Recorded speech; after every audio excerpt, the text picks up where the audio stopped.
My name is Martin Hale. I'm 54 years old, and I used to believe that no one could outmaneuver me. For over 2 decades, I've negotiated commercial property contracts across the southeastern U.S. I've been the man companies call when a deal turns sour or when they need someone to spot the hidden flaw in a multi-million-dollar document. My job requires calm strategy and an ability to read between the lines. Unfortunately, I never read between the lines in my own marriage, not until it was too late. It started on a Thursday morning. I was in Lisbon, Portugal, closing a cross-border acquisition deal for a shipping hub. It was a deal I'd worked on for over 8 months. I was 800 miles from home, and then my phone rang. It was Elena, my wife of 17 years. Her voice came through sharp and emotionless. "I'm divorcing you. I've sold the beach house. Drew and I are starting over." I didn't respond right away, just stood there looking out the window at the Lisbon skyline. "You don't need to come back early," she added casually. "The buyer's moving in next week. I figured you wouldn't mind staying at the Marriott until you find something else." Then she laughed, that soft mocking laugh I'd heard her use with friends when talking about people who didn't read the fine print. It was meant to break me, but I didn't break. Drew Maddox. That name didn't surprise me. He'd been her personal trainer for the past year and a half. Young, arrogant, always smiling just a little too much around her. I remembered the day he'd asked me how much my watch cost. No shame, just entitlement. She thought I'd never see it coming, that I'd panic, that I'd beg. But Elena didn't know the man she was married to anymore. And she certainly didn't understand what I'd been preparing for. I didn't call her back. Instead, I opened my laptop and sent 2 emails. One to Teresa Ngo, my title agent of nearly 12 years. The other to Simon Chu, my lawyer since before I met Elena. Subject line: urgent, fraudulent property sale attempt. Then I opened my briefcase, pulled out a thick paper file. Inside it, the original deed to our beach house on Isle of Palms just outside Charleston. And right there at the bottom, Martin Hale Revocable Trust. Sole trustee, Martin Hale. Elena couldn't sell that house if she tried, because she didn't own it. Nearly a year ago, I'd quietly transferred the property into a trust. She signed the papers without reading, just another signature amid a stack of refinancing documents for an investment duplex in Colombia. "This protects us both," I told her. And it did, just not the way she thought. The truth is, I'd seen the signs long before Lisbon. The way she stopped asking about my trips, how she'd text me 3-word replies: "Safe travels? You too. All good. No more 'I miss you.' No more warmth." Then came the fitness obsession. 5 days a week. With Drew. New expenses on our cards. Dinners I wasn't invited to. Retreats with friends I'd never met. I didn't place trackers on her phone. I didn't hire a private investigator like some of my friends had. I simply paid attention and made preparations. So while she laughed through the phone in Lisbon, I quietly leaned back in my chair, because I knew the sale she'd bragged about would never go through. After I sent the emails, I didn't go back to the hotel. Instead, I walked through Praça do Comércio, a grand open square near the river. I bought a small espresso and sat on a bench watching the sun fade behind the historic buildings. I watched people move free, unaware, full of energy. And I wondered, how does a marriage survive 17 years only to die like this? It wasn't just the betrayal. It wasn't Drew. It wasn't the house. It was the cruelty. The way she laughed when she said it was already done, as if I were some minor detail she was sweeping off the table. On the flight back, I didn't watch a movie, didn't eat, didn't sleep. I stared out the window, my mind calculating, remembering every document, every account, every signature. Because this wasn't about revenge. It was about dignity, about protecting what I built, and about showing her clearly, calmly, that the man she tried to outsmart had never stopped paying attention. I landed in Charleston early Saturday morning. I didn't call her, didn't text. I rented a car and drove straight to Isle of Palms. It was a warm coastal day, the kind we used to enjoy together. The Jaguar F-Type parked in my usual spot told me everything I needed to know. Drew. I walked up the front steps, suitcase in hand. The door was unlocked. I heard laughter coming from the kitchen. Elena's voice. And his. "We'll knock down this wall first," Drew was saying. "Open concept always sells better." I stepped into the doorway. Elena was leaning against the kitchen island, wearing a sundress I didn't recognize, glass of champagne in hand. Drew stood behind her, smiling, tablet in hand. They both turned when I entered. Elena blinked, caught off guard for the first time. "Martin, you're back early." I didn't flinch. Clearly. Drew cleared his throat. "This is awkward. I should probably." "No," I said, calm and clear. "You should stay. This involves you too." Elena crossed her arms, her voice turned cold. "There's no need to be dramatic. We both deserve a fresh start." I reached into my briefcase, pulled out the deed, laid it on the counter. "The house isn't yours to sell, Elena. Hasn't been for almost a year." She stared at the document, then grabbed it. Her eyes scanned the trust declaration. The signature line, her own name, from 11 months ago. "This isn't possible," she whispered. "You tricked me." "No. I protected myself. You chose not to read what you were signing." Drew looked stunned. "You told me the sale was done." Elena said nothing, just stood there trembling. "It's done now," I said. "But not the way you expected." The next morning, I met with Simon Chu, my attorney. His office hadn't changed much since the last time I'd visited. Neatly organized. A view of downtown Charleston through a wide window. A few new law books. Same old Simon, calm, methodical, and never surprised. He didn't say "I told you so." He just poured me a coffee, slid a folder across the table, and said, "There's more." I opened it. Inside were bank statements, credit card reports, and a flagged list of recent transfers, all traced back to Elena. "She opened a separate account last summer," Simon explained. "Started funneling money, small amounts at first, then larger. Over the course of 10 months, she's withdrawn nearly $145,000 from your joint assets. That was most of our emergency savings." I stared at the figures, but I didn't flinch. I'd seen worse numbers in hostile takeovers. This wasn't just cheating. This was calculated. Simon continued. "She's also signed preliminary leasing agreements for a retail space in Asheville, North Carolina. She and Drew Maddox are listed as co-signers." I blinked slowly. "A fitness studio," Simon added. "Filed 3 months ago." So, the sale of the house wasn't just to split marital property. It was capital. They were going to flip it, use the proceeds to fund a new life, a new business, one built on betrayal and theft. And Elena had thought I wouldn't notice. Simon wasn't finished. "We looked into the buyer of the beach house. It's not a random third party, it's a shell company, owned by Jason Maddox, Drew's brother." He let that sink in. "They were trying to acquire the house below market value under the guise of a divorce sale, then flip it at full price later." I leaned back in the chair, closed my eyes for a moment. This wasn't a messy breakup. It wasn't impulsive infidelity. It was a plan. Cold, meticulous, opportunistic. They'd written me out before even telling me it was over. Simon folded his hands. "Legally, you're in a strong position. The trust protects the property. We've already flagged the title with the county recorder's office. No sale can proceed without your authorization." I nodded. "What about the money?" He sighed. "That's trickier. South Carolina is an equitable distribution state. She could argue it was her share of joint funds. But the shell company, the forged sale." Simon raised a brow. "That's our leverage. Attempting to sell property she doesn't own, that's fraud. And we have proof." I drove straight to the Isle of Palms house afterward. Elena's car wasn't there, but Drew's Jaguar was parked out front. I let myself in. The place was quieter than before, but not peaceful. The silence felt tense. Drew was in the living room packing a duffel bag. He froze when he saw me. "I was just grabbing my stuff," he said, his voice shaky. "Didn't want trouble." I said nothing, just watched. "Look, man." He started again. "She told me things were over with you a long time ago, that she'd handled everything. She said the house was already sold." I stepped closer slowly, not threatening, just firm. "You believed that she had the right to sell a $980,000 house she didn't own." He swallowed. "I didn't know." "Your brother owns the shell company she used for the fake purchase," I said. "We know."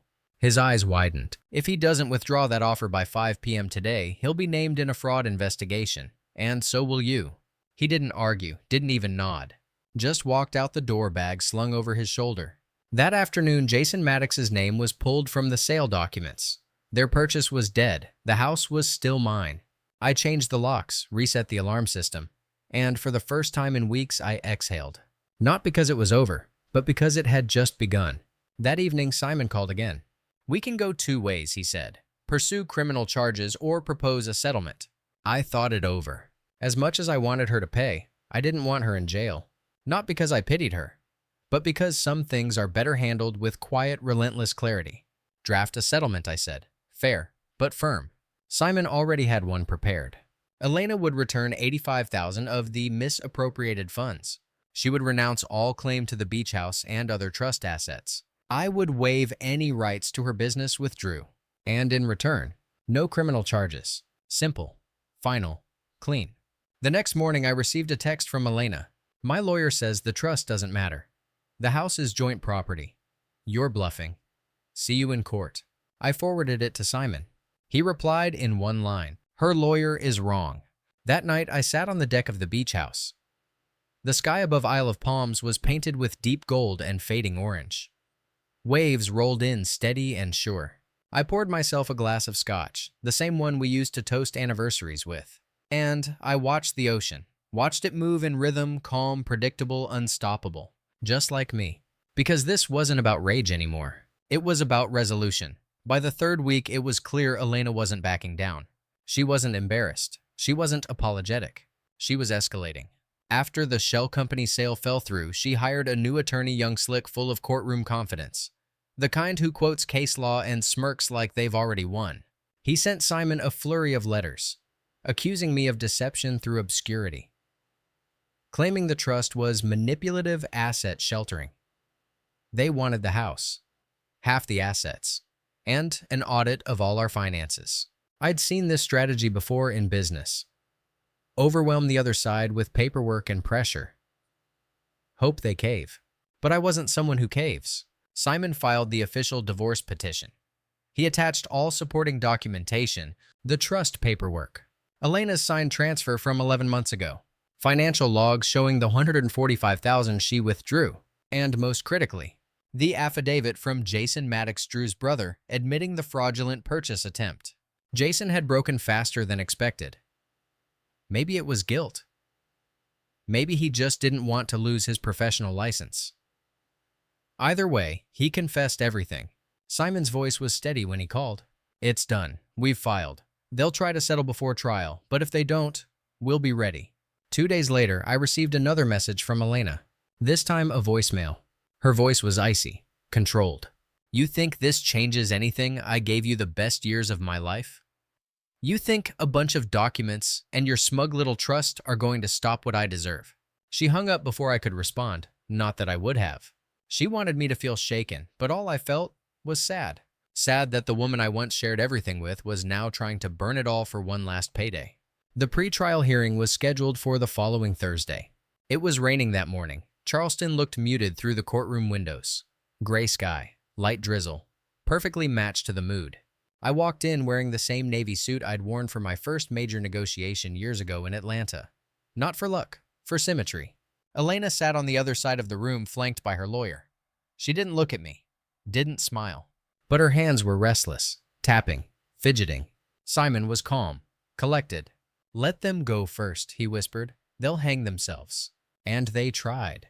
Elena's lawyer launched into a dramatic monologue, accusing me of betrayal, secrecy, emotional manipulation. He called the trust a legal trap. He painted Elena as a devoted wife blindsided by legal trickery. I said nothing, just watched. And when the judge asked for a response, Simon stood, pulled out one sheet of paper. Your Honor, he said, we have a notarized document signed by the respondent transferring the property into a revocable trust, dated 11 months prior to the sale attempt. Then he pulled out the second piece. Additionally, we have bank records showing significant withdrawals by the respondent without consent. And finally, this, he said, holding up the third paper, is an affidavit signed by the alleged buyer of the property, Jason Maddox, admitting that he attempted to acquire the home using a shell company under the direction of the respondent. The judge took the documents, reviewed them in silence. The air felt thicker by the second. Elena's lawyer shifted in his seat. Elena crossed her arms. Her mouth tightened. The judge finally looked up. I suggest both parties consider settlement. Because if this proceeds to trial, one of you is going to walk away with a very serious legal problem. We left the courtroom, not in triumph, but in quiet confirmation. Elena's team asked for 24 hours to consider a counteroffer. Simon and I didn't rush them, because time was on our side. That night I sat in the beach house again. I stood in the newly renovated kitchen, ran my hand across the marble countertop we once picked out together. Back when life felt simpler, I thought about how easy it had been for her to walk away from all of this. Not just from me, but from the foundation we built. She hadn't just fallen for someone new. She'd tried to erase me from the story, rewrite the ending in her favor. But this wasn't fiction. It was law. It was truth. And I had the paper to prove it. The next morning, Simon called. They want to settle. Their terms, almost identical to ours. They just wanted the language softened, no admission of wrongdoing, just a clean break. We didn't argue. What mattered was this. I kept the beach house. Elena returned $85,000. I waived any rights to her fitness venture in Asheville. No criminal charges filed. We met in Simon's conference room to sign the documents. Elena looked tired. Her new lawyer avoided eye contact. When she signed, she paused briefly before the final page. "You never loved me," she said under her breath. "Not really, not enough." I didn't respond, because arguing with the past never changes the present. Instead, I signed and slid the folder across the table. "It's done," Simon said softly. And just like that, it was. That night, I stood on the back deck. The waves rolled in. The same rhythm they always had. But for the first time in months, I didn't feel like I was bracing for a storm. I felt still, grounded. 3 weeks had passed since the settlement. There were no more lawyers, no more letters, no more games. The paperwork was done. The property was safe. And Elena was gone. What remained was silence, not empty, but peaceful. For the first time in over a year, I had my house to myself. Not just physically, mentally, emotionally, spiritually. The walls no longer echoed with tension. The floors didn't carry the weight of resentment. The view from the deck was the same, but the man looking out over it had changed. I started waking up early again. Not because of anxiety, but because I wanted to. I made fresh coffee, opened the sliding doors, let the ocean air fill the space. Let it remind me of who I was before this storm. I spent my mornings rebuilding what mattered, not just the house, but myself. I fixed the back railing that had warped from salt water, repainted the guest room, replaced the shower tiles that had cracked. There was something healing in that kind of work, straightforward, honest. Every improvement was tangible, not like relationships, not like trust. I heard from mutual friends that Elena and Drew's fitness studio in Asheville had opened. Smaller than planned, slower to grow. Word was that they'd underestimated the competition, the overhead, the actual cost of turning Instagram plans into real revenue. No one said it was failing, but it wasn't thriving either. I felt nothing. No satisfaction. No bitterness. Just the quiet understanding that we all live with our choices. One morning, I got a call from Teresa Ngo, my title agent. "Hey, Martin," she said. "Just wanted to check in. How's the house?" "Peaceful," I said. "Better every day." She chuckled. "Good to hear. Actually, the reason I called, I've come across a commercial property in Mount Pleasant, structurally solid, small strip unit, 3 long-term tenants, low turnover. Trust compatible if you're interested." I thought about it for a second. For the first time in a long time, I wasn't acting out of defense, not reacting, not protecting. I was planning. "Send me the details," I told her. "Let's see what it looks like." Because I wasn't just rebuilding my home anymore. I was rebuilding my future.